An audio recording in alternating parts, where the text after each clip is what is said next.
Hi, I'm Paul Duchesne, and welcome to Mama Paul's video podcast.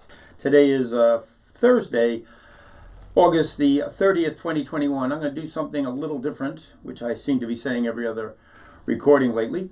I'm just going to do a little basement diary here. I'm in the basement. I'm going to do a little diary thing going on right now. I did 4 shows on neoliberalism, and I plan on doing a 5th or 6th show to wrap it up, but I'm not going to do it for a few more weeks.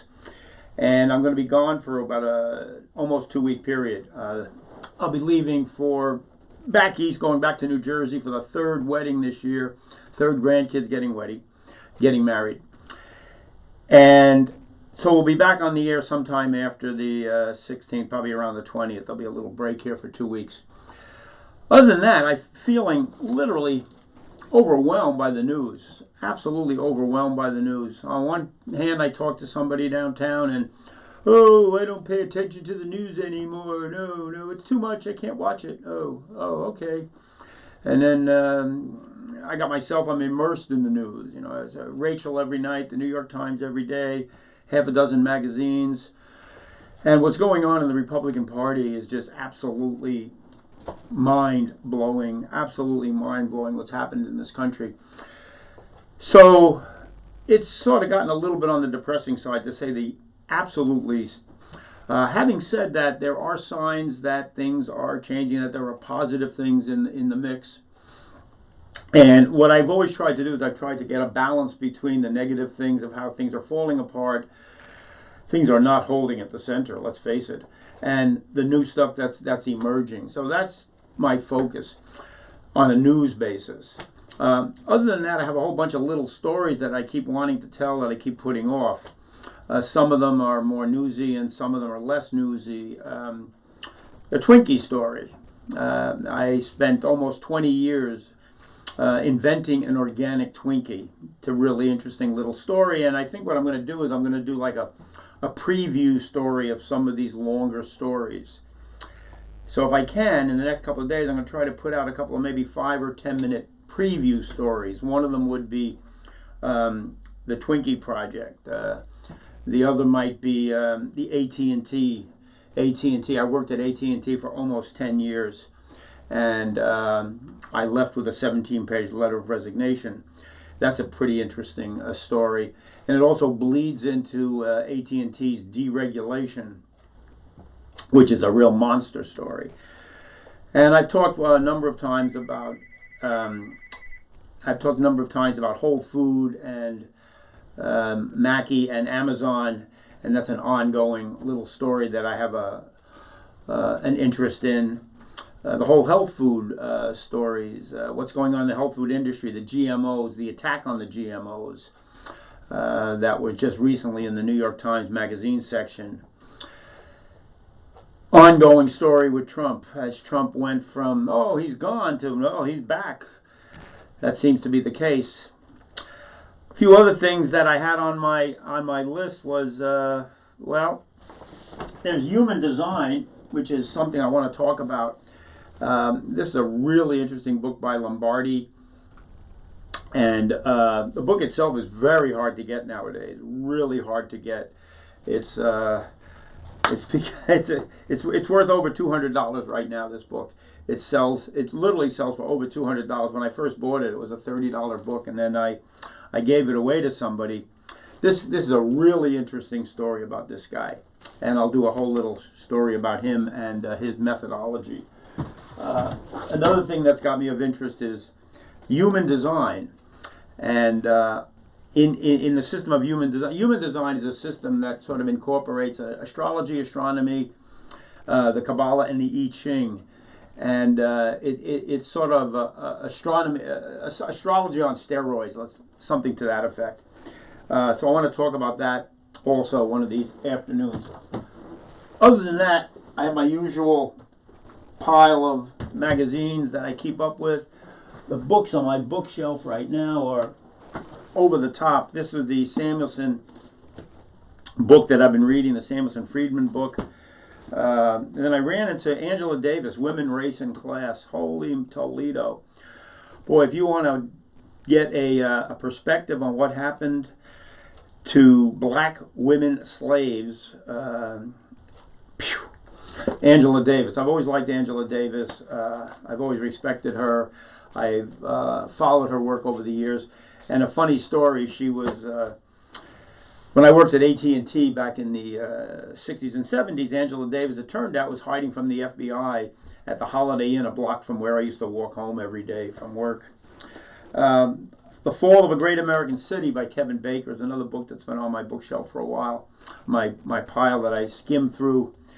It's a really interesting book about New York, the rise and fall of New York City, and I've been following sort of the fall of New York City ever since I left it many, many years ago. And I'm reading a novel. I'm reading a novel by Francine Prose. It's an interesting novel, and it's called Blue Angel. And it's a little bit of, I don't know if you're familiar with the movie Blue Angel, where the old professor falls in love with Marlene Dietrich and turns into a buffoon, a clown. This is a really interesting book, and really well written, highly praised, and it's about a school teacher. And that's all I'll say about it right now. I'm going to talk about this book also a little bit on one of these shows here. Other than that, the New Republic, when I get to magazines, I'd like to do a thing on books. I'd like to do maybe a show on magazines. In this case, we've got the New Republic is showing the Tucker Carlson Meltdown, the Tucker Carlson Meltdown. Orion magazine. Now this is a more positive nature, philosophy kind of a magazine with some really beautiful pictures, interesting stories, marvelous writing in here, and there's a great story about the intelligence of a forest in the trees. Intelligence of trees in the forest. Juxtapose is an art magazine I get. If you went to buy a magazine like this 20 years ago, it probably would have cost you about $50 or something to this effect. Nowadays, something like this sells for $11. There's massive numbers of color, high gloss color pictures all over this magazine. And they usually highlight about a dozen artists in here. They seem to be pretty hip, modern type artists. They have their own editorial bent. And then New York Review of Books is another magazine I get. Now, I've sent the New York Review of Books. It's a pricey little magazine, and I really can't afford it at full price. So every year I send them a letter basically telling them, which is true, that I'm an older guy on Social Security, and I don't have the kind of money that can afford the kind of books, the kind of subscriptions that I have. So I usually wind up getting a pretty good discount on most of my subscriptions when I tell people the situation I'm in. They'd rather keep sending me something at less the subscription price. It's good for their advertising numbers. What's really neat about the New York Review of Books, and this is the last issue, and this was a real exciting issue, what I call an exciting issue. That means it's got 2 or 3 articles in here that I'm going back to reread. Interesting story about Ernest Hemingway. But the really interesting part of the magazine is all the new books that are coming out are generally in here.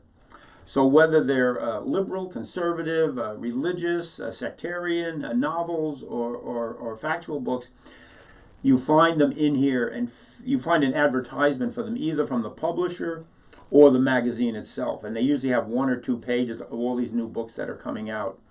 And in fact, that's how I found out about Piketty's new book, It's Time for Socialism, which isn't out yet, and it'll be out in the next week or so. But that was advertised in New York Review of Books in this monthly issue.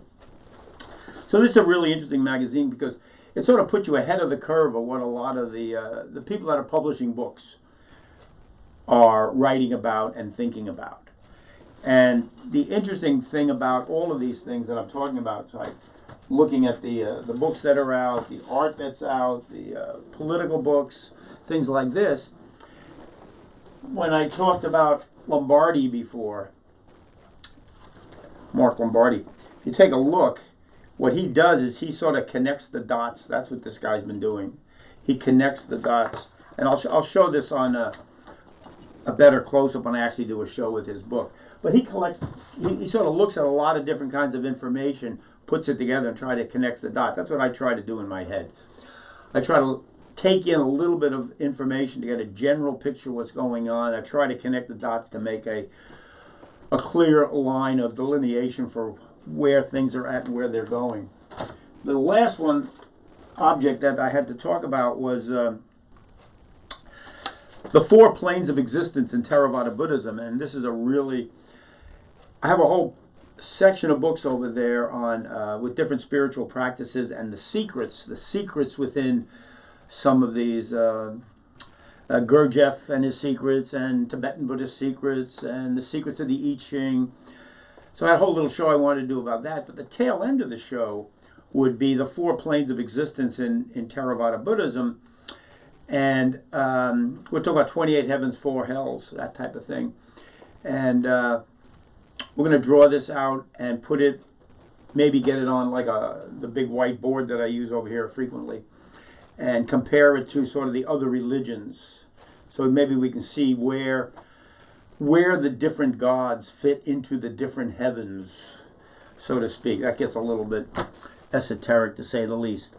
All right, so I did a little bit of 11 minutes at the Basement Diary. I'm leaving for a week or so.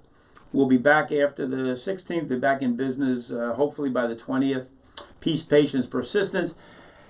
I'm going to hopefully get a couple of small 5 or 10 minute shows on these topics that I talked about just in a few minutes. I'm going to do like a preview to these things. Alrighty. Hope you join in next time. Thanks for coming in now.